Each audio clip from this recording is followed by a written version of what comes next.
Hey, what is up, everyone? It's Rich. All right, welcome to the video. So, yeah, yesterday, I posted up the expanded list of choices for names of the character that I'll create based on everyone's vote. And last night, for fun, what I did is I took a little trip down memory lane, and I was checking out just about any Wildstorm book that I could find. And it was a lot of fun. I have to say, I hadn't looked at this stuff in so long, and it brought back a lot of like memories and nostalgia. And it's funny because I don't really look back at this stuff honestly as I don't know, you know what I mean? Like, I've always just been moving forward and working and stuff like that. I've never really had a chance to really reflect on this stuff, but I was a fan when this stuff was coming out. You have to understand, I wasn't a professional, so this was just stuff that I was collecting, but it's really, really cool. It's very exciting art. It's very wonky at times, and sometimes it's just incredibly done. It blows me away how talented all these young artists were, and it does remind me of musicianship, where you'll see someone that's well, I mean, there's the cases of people that are very, very young, but someone that's like 16 to 19 years old that just can rip on guitar and plays like at a level that like most adults would never even get to. And these artists, in a weird way, were kind of like that too. There's a lot of slop in the stuff, but at the same time, like some of the nuance. I was looking at Ryan Benjamin, Union. I looked at issue 0 of Union and issue 1, and there was stuff that he was doing that was incredible. And then, some stuff that looked like an artist that maybe had been drawing professionally for a year was really interesting. But man, when they were on, they were on. But I thought it would be interesting is I've been doing reviews for penciler lessons, and he does this with his faces. Do you see Warblade's face right here, how it's so distorted?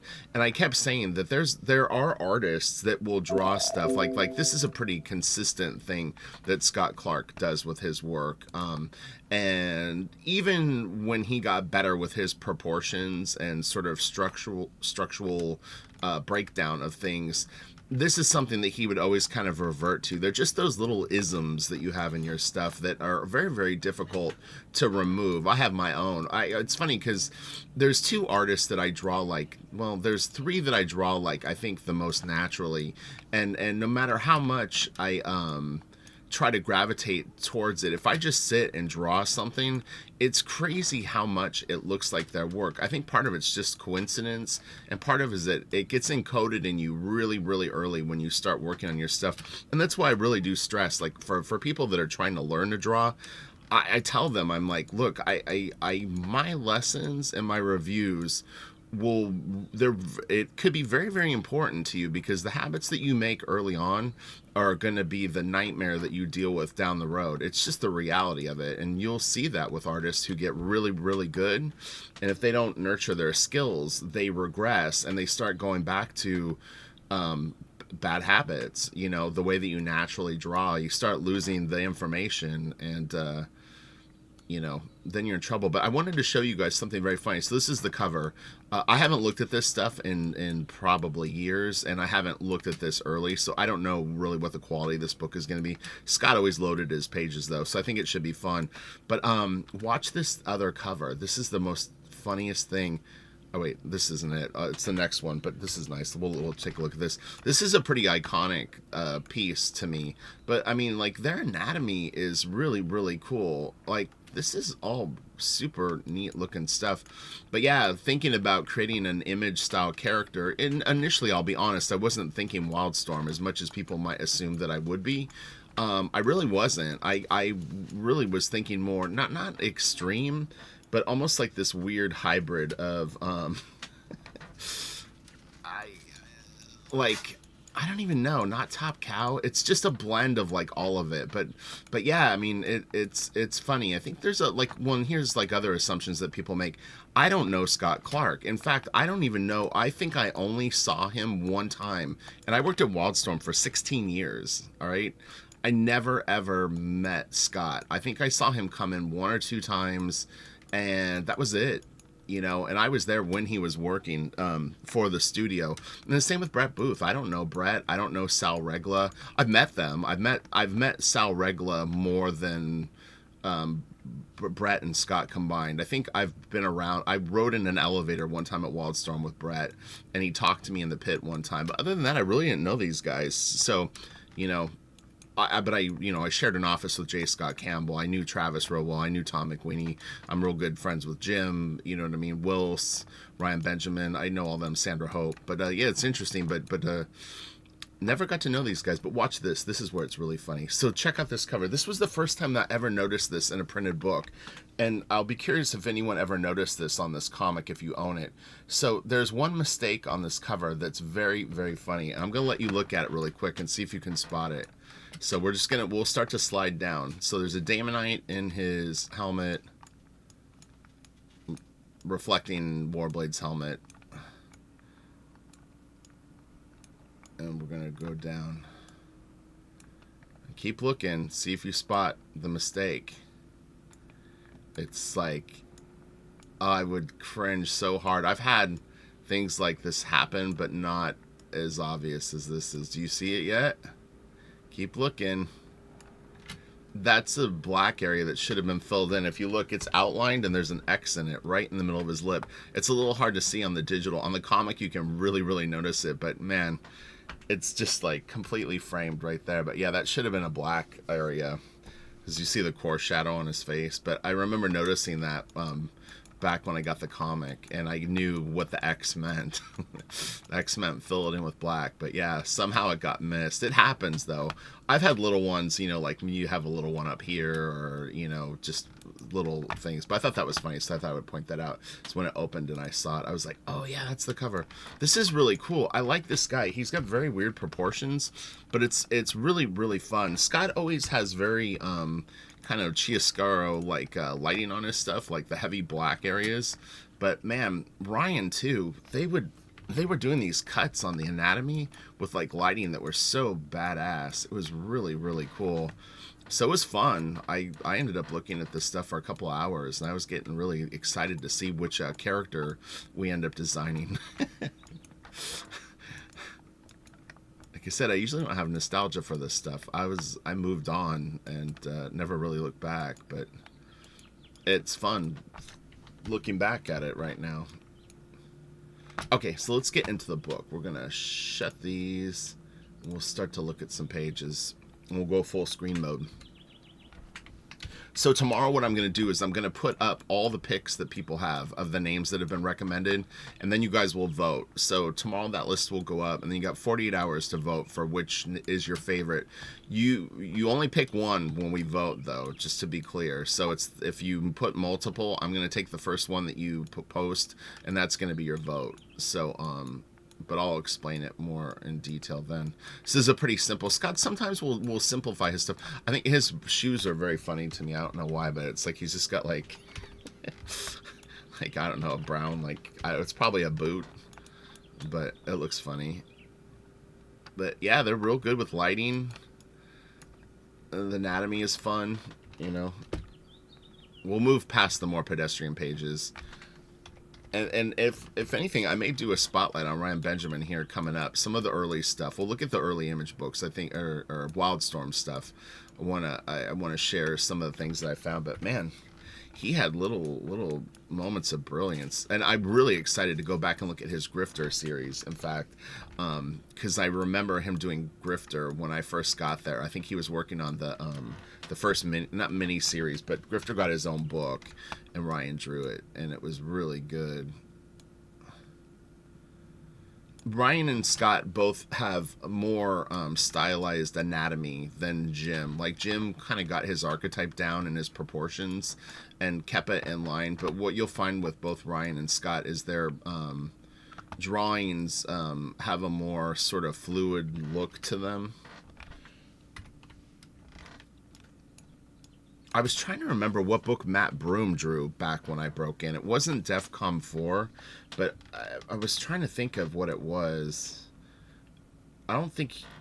Maybe he was drawing Stormwatch.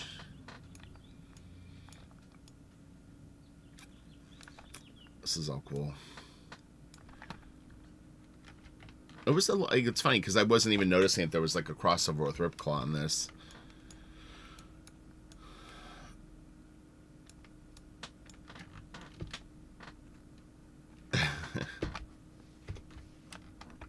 This is nice. Yeah, what I would do is I would take a page like this, and like this page doesn't blow me away. And rest in peace, Scott Clark, by the way, too. It's very sad that he passed away, I think, 2 years ago. But like this is really good. Like this gesture is great. This figure is great. And so when I would look at a page that maybe had other, like I wasn't crazy about the composition and whatnot, I would still really soak in a pose like this because this is a very dynamic setup, and a lot of people shy away from foreshortened. I don't know if you, I mean, it is foreshortened, but the position of the body, the torque of the upper body to the legs and stuff like that, it's a little truncated right here. It's still really well done, and then his arms and stuff like that look really cool. I mean, you could picture Travis doing this arm, or Jim, or Ryan, or anyone that's real good, like this is super cool too. This is nice. Just checking out how they light stuff, how they do the reflections on the clothes. This is a pinup from, this is Pop Man. Pop always signed his name with this, man, there's a lot of memories about this time. So Pop Man always would sign his name with a little sketch. And there was another artist named Alan M. I want to grab his. He did a Union miniseries. Alan M. I M would always sign his name Pill. I have no idea why, but it was P-I-L, and he was really good too. He had more of like a Shiro manga style, but that's interesting. Chuck Gibson. That's Chuck Gibson's signature. So Chuck Gibson did the inks.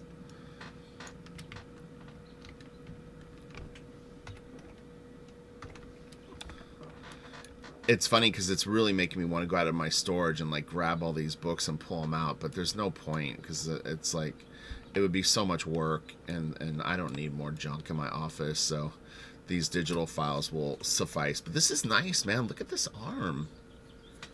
His bicep is huge, but it looks good, and this is really cool too. And like this is nice, man.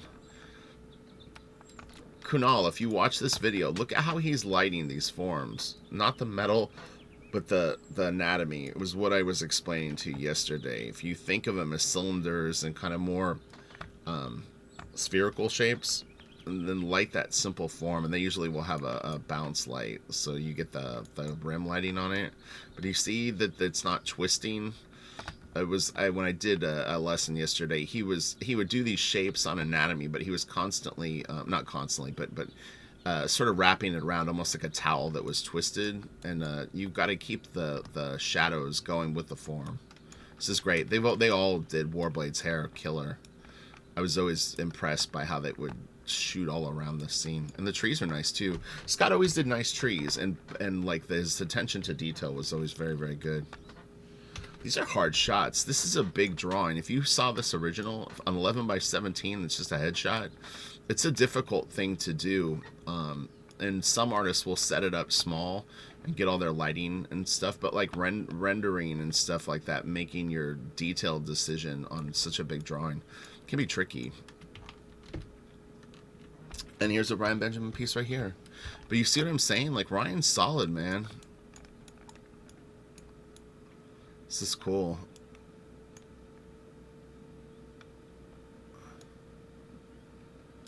Yeah, that's really cool. Man, that's awesome. It's funny because Travis, I own a Union piece that Travis did from Union issue 7. It was a pinup. And it's a reverse of this almost. And it's Union punching this like skull robot thing. It's very cool. I got that years ago on eBay, of all things. I was terrified too because there was this new art collector that had popped up on the scene, and he had deep pockets, and he was buying everything good, and we were all like, who is this guy? And so the auction was up. It was going to end on a Saturday morning. And it was like going to end at like 10 in the morning. So I'm on eBay at like 9. I've maybe had bid, or I was going to try to snipe it. And I saw that guy had bid. And I was just like, shit, he's watching this auction. I'm done. And I won the auction. And I didn't overpay for the piece. And it's killer. It's so good. This is nice. Yeah, Scott always did the very, very dramatic lighting. It's very cool. But you see how the structure of this head gets a little weird? It's kind of part of the charm of this stuff, though, in a weird way. Not just his work, but a lot of this stuff. I think it's kind of fun. It's like got a sloppy, like kind of. It's like virtuosic and then also kind of punk rock. This is cool. He's got this arm down. It's almost the same exact arm that he drew before. It's very similar, in fact. It's funny. His anatomy is not as well. Yeah, like the way that he's indicating some of this stuff is Ryan actually I think knew it a little bit better at the time, based on what I was seeing last night with the Union stuff. This is cool. I always thought it was interesting too is sometimes they would really switch off the level of detail. Like when they would draw something like this, it didn't look like the image style anymore. It really kind of shifted. And interesting. Oh man, I looked ahead. This is a pinup, and this is Pill. This is Alan M. This is very early work though. He was young. Alan was I think 17 when he got hired at Wildstorm. So he's probably about 17 or 18 when he drew this. So he was pretty young. But I did look ahead at a couple more of not Savage Dragon, but a Shadowhawk, and there was a monster called the Liquidator, I think, in issue 2. Oh man, it was so funny. I'll show it in an upcoming video as we're working on this project. We'll keep reverting back to this stuff because it's like this is kind of the spirit of what we're working on right now. Yeah, so this is Alan M. Pill, and then Chuck Gibson inked that. Oh, that's nice. But yeah, the Liquidator monster design was hysterical. Oh my god. It took me forever to even read what the name was. Like, the lettering was a little funky. But do you see how this doesn't look like the same artist? Yeah, it's interesting. I wouldn't know this guy is the guy that's drawing the Warblade pages. That's cool.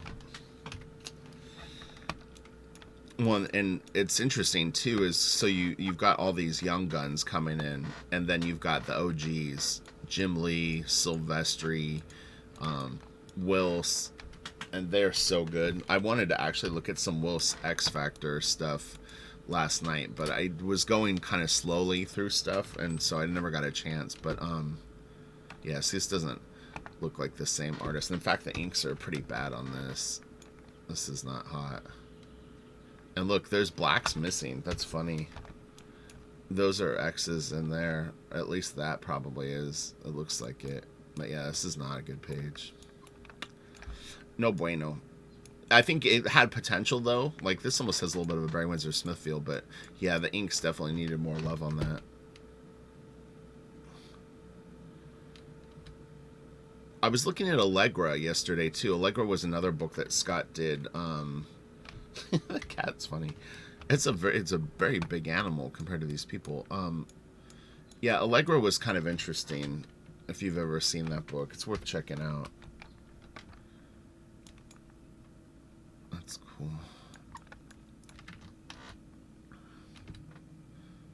So yeah, check out my last 2 videos. Get a name together from that list. Patch one together. Can be pluralized, and you can tweak it a little bit if need be. Like you know, if you want to expand the word a little bit, you can use some artistic creativity. And then again, the vote will be what character that I do. What I was thinking though too is what I could maybe do is I'll definitely create the character that everyone votes based on the name, and then if there's enough votes for other characters, I can maybe create like a small, not necessarily like a team, but you know what I mean, like do 2 others. And then there's been some really good lists of like villain type names, and then I figured I could create a couple of villains from it too. It'll just be fun, like something that we can do together on YouTube, and you know, watch the process. I can show it, not be feeling like I'm posting spoilers. This is cool. But this is, I think, Scott's first mini-series, so he got much better. When he did Stormwatch, he was pretty much fully realized at that point. But they all sort of did little warm-up books, like Campbell with the Gen 13 mini-series. check out this.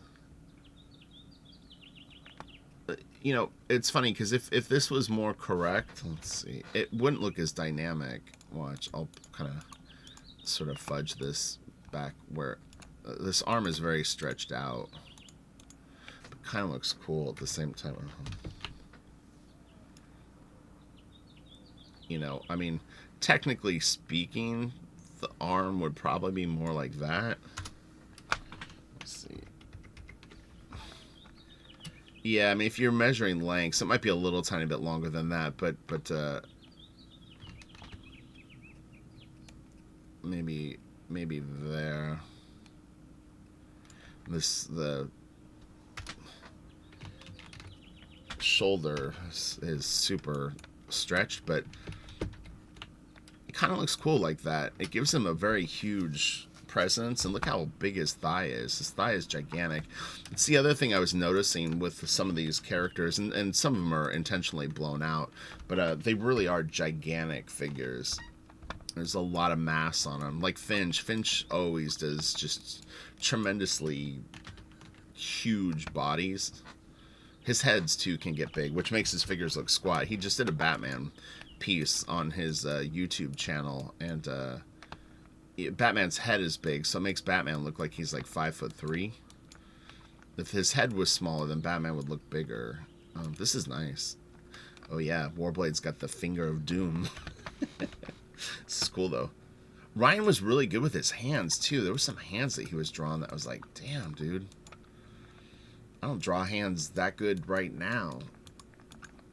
And he was just a newbie.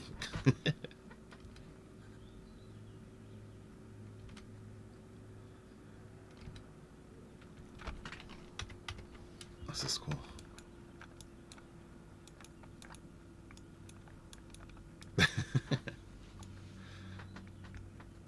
His hands. It's freaking funny. This is cool though. I like what's going on here. But they were all these artists were learning from each other. I mean, you can definitely see that like you know, this would influence some guy at Extreme, and some guy at Extreme would influence another artist at Extreme, and then the artist at Extreme would influence someone at Top Cow, and then someone at Top Cow would raise the bar, and there was this really kind of like healthy competition of all these artists going on to out-image each other.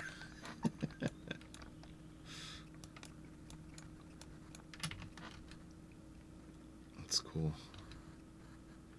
But yeah, we'll do another Scott Clark comic down the road, and we'll look at some of what I consider his you know, more refined work and stuff like that. But I wanted to check out the Warblade miniseries. I actually have Kindred too. I think Kindred is Brett Booth's first miniseries, so that might be kind of interesting. Brett's always been really solid. He's very, very consistent. Like, he learned how to draw, like how he draws, and man, he just sticks to that template. It's like I always refer to that as like an animator, you know, where some people, when they're comic book artists, the types, you know, like if you had to go panel to panel, they might not look like they're on model every second, but someone like Brett and J. Scott Campbell both really have their like structure down, so it always looks like the character. They're real good at that. And with J. Scott Campbell, and he did a lot of facial expressions too, which is even tougher to keep them looking on point. Those are trippy looking monsters. They look like rabbits. You can picture big ears. Man, that's huge. He is so big. But you know, is long ago as all this stuff is, I still see so many artists that are learning to draw that want to draw stuff like this. Like, this style doesn't seem to have ever gone away. Because honestly, I would say 50% of the people that are working on their stuff that I meet and want me to check out their work do something kind of like this. And then there's other styles going on too as well. But it is interesting that there's still a lot of these approaches that are quite relevant. That's cool. It looks very Willis. It's a little more exotic, but it looks like Grail from, like, the blue guy from Wetworks.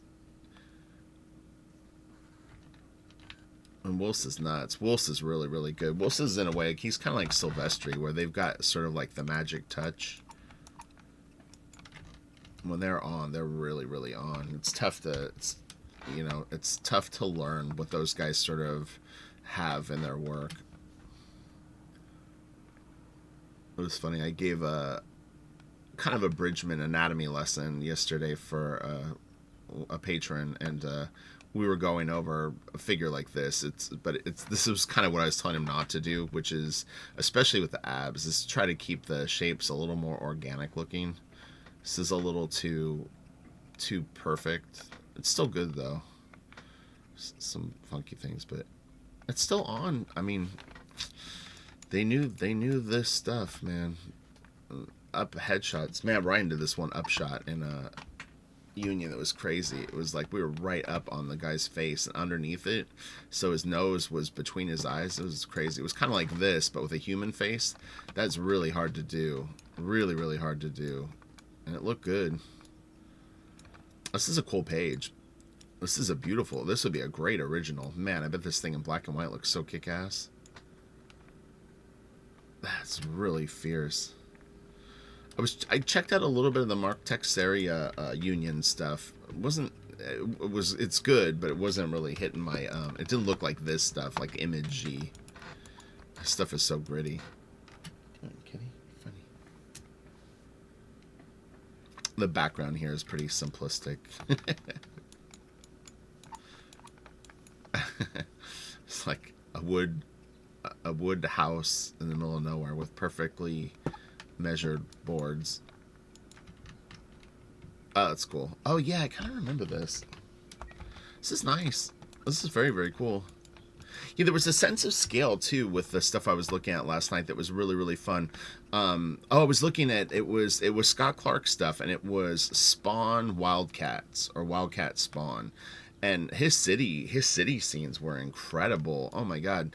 He made the skyrise buildings look like they were 150 stories tall. It was crazy. He would do these like upshots that were wild. I think the cover of #1 has a little bit of that flavor. It was really good.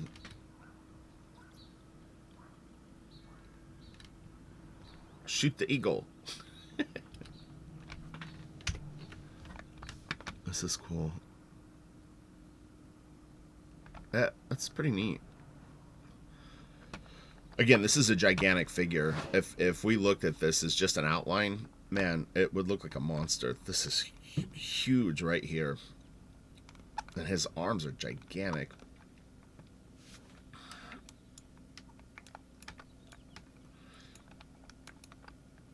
It looks good. It looks cool.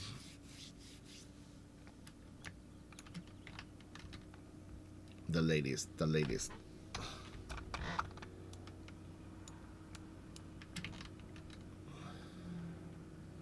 Hey. Let's check out how he did the back.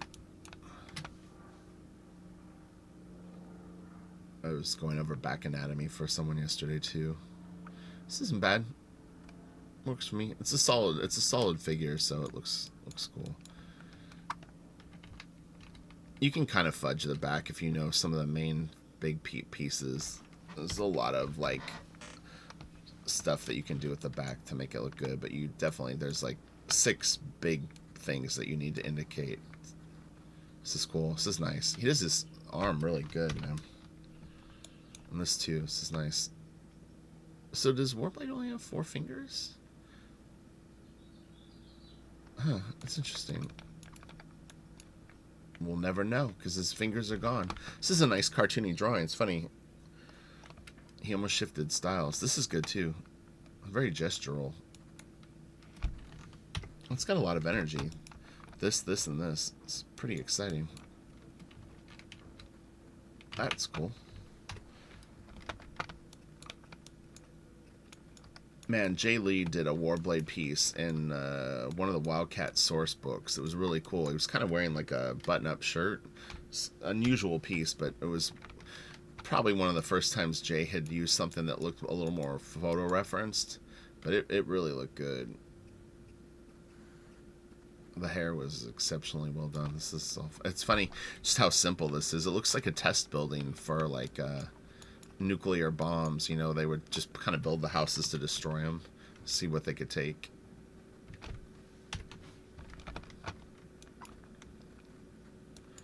Okay, we should be wrapping this thing up here pretty soon. The ladies.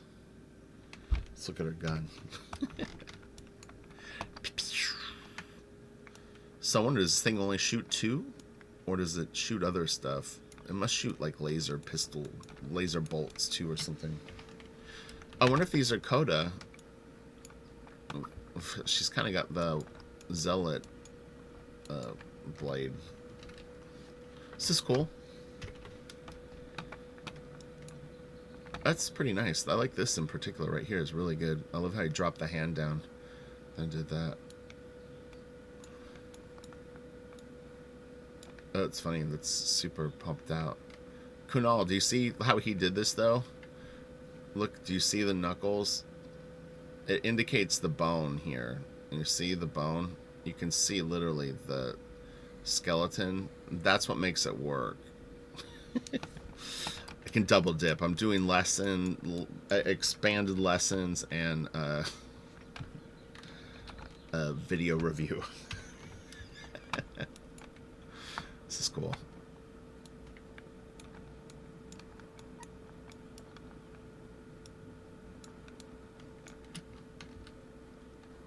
I'm creating the next wave of great artists, though. I'll tell you that. The people that are taking lessons from me are going to be really good. Watch and see. Oh, yeah, this piece. I remember this. So this is right towards the front of the first book.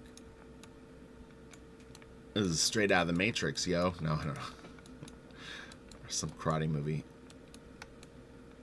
Oh, man. Those books were so fun. Look at that. Double page spread.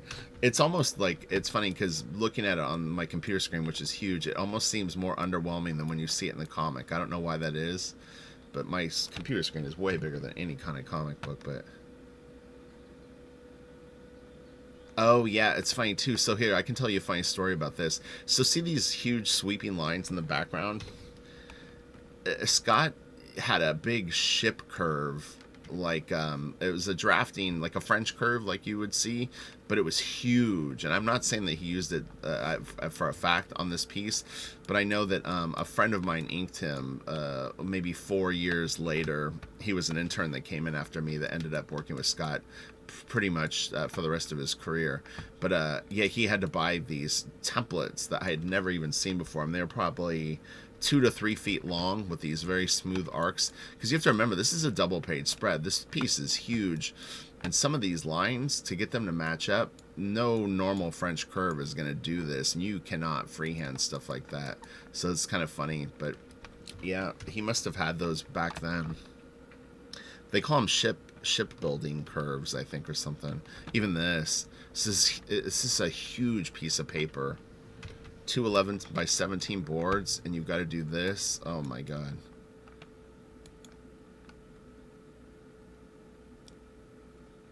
Yeah, that would be hard. This is cool. Oh, look at his arm. Yeah, these characters were fun. It's neat. I always liked Ripclaw. I thought he was a pretty cool character. I'm trying to think who did the original Ripclaw mini-series for Top Cow. Was that Brandon Peterson? Finch? I can't remember who did it. Brandon Peterson's great too. Oh my god. The guy was so talented. Is so talented. He did a Ripclaw one-shot that was amazing. And then he did Medieval Spawn, Witchblade, and then Misery. Those books are so good. Now I want to get those out. Oh yeah, look at this. This has got a little bit of Allegra feel. It's funny how, like, the things that the artists are into, when they get more freedom, will pop back up into their stuff. I mean, Allegra's a female character, but it's got a little bit of this sort of Tron, Matrixy sort of vibe to it. This is all really cool. Nice hand. I mean, and if you just look at this area right here, it looks like a Finch drawing, you know? Finch probably wouldn't have this as pointy, but other than that, like, this looks just like something Finch would do. And even up here looks a little like Jay Lee.